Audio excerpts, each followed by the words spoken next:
Včeraj sem prebrala knjigo Zdravilo duha do konca. V glavnem, ja, dobra knjiga je, ker govori ta prva stvar je razstrupi se. Na en način so določene stvari to, kar jaz vas učim. Naslednja stvar je nadgradi možgane, da je več omega 3. Tukaj sicer piše od 3 do 5 gramov na dan, pa več C vitamina, pa kalcija, pa E vitamina, pa resveratrola, pa kurkumo je treba začeti uživati.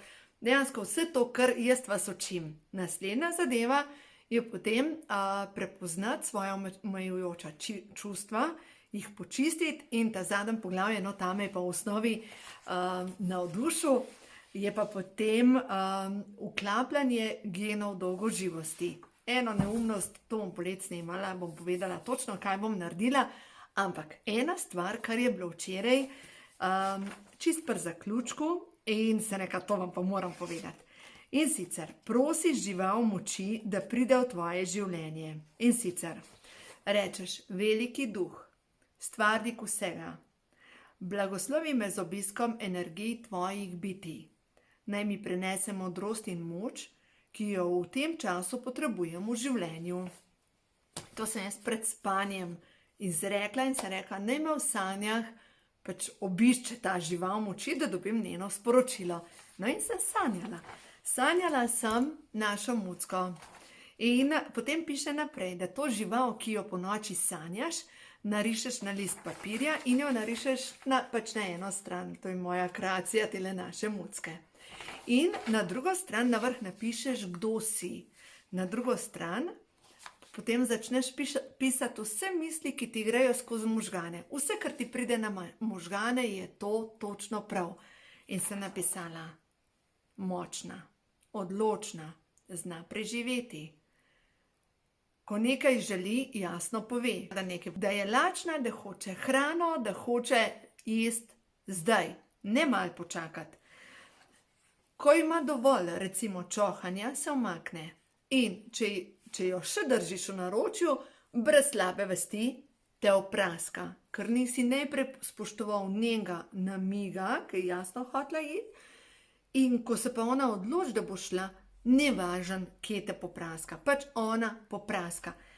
In to je zdaj eno sporočilo, kar se jaz učim. Ne verjamem, da to mnoge ženske že poveš enkrat, pa poveš drugič, ampak ne poveš do konca. Dokler ti ne pride do vrh glave, ko pol pa popizdiš, nič ne pomaga pri tem. Potem si rečejo, pa kva ti je, si bila zmerom dobre vole. Potem naslednja stvar. Zna poskrbeti za svoje potrebe in predvsem si vzame dovolj časa za to, da neguje sebe, da se umiva, da se naspi, zna poskrbeti za svoje potrebe. Je ljubeča, je absolutno skrbna do sebe in tudi, ker imamo dve mucki, tudi ta druga mucka je zelo skrbna. Pač jo umiva, se med sabo umivata, skrbita ena za drugo. No in to, kar sem rekla, če jo nekdo crkla, nima občutka, da mu je dolžna karkoli. Ona se pač pride pocrklat, si vzame to, kar rabi in odide. In to očitno se jaz zdaj učim, ta moja žival moči, da se učim še lekcije ljubezni do sebe, tako da očitno je to moja lekcija, znati bolj poskrbeti za sebe, ne samo za druge.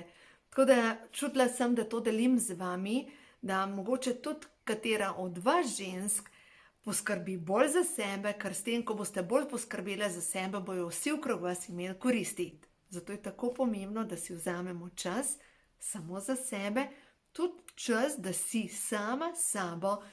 In to, kar bom naredila, kar sem začela prej govoriti, kar bom naredila prav iz te knjige, je to, da greš na 3-dnevni post, ampak ne v skupino, ampak greš nekam v naravo. In to bom naredila poleti, vzela bom šotor in bom dejansko preizkusila, če jaz to zmorem, ker dejstvo je, da tukaj pišejo točno navodila kako in to vam bom povedala in verjamem, da tam pa potem res prideš v popoln stik s sabo, s svojim duhom, ker vse to, ker to je samo fizično telo, vse to, kar je okrog nas, je veliko več kot samo to, kar smo mi.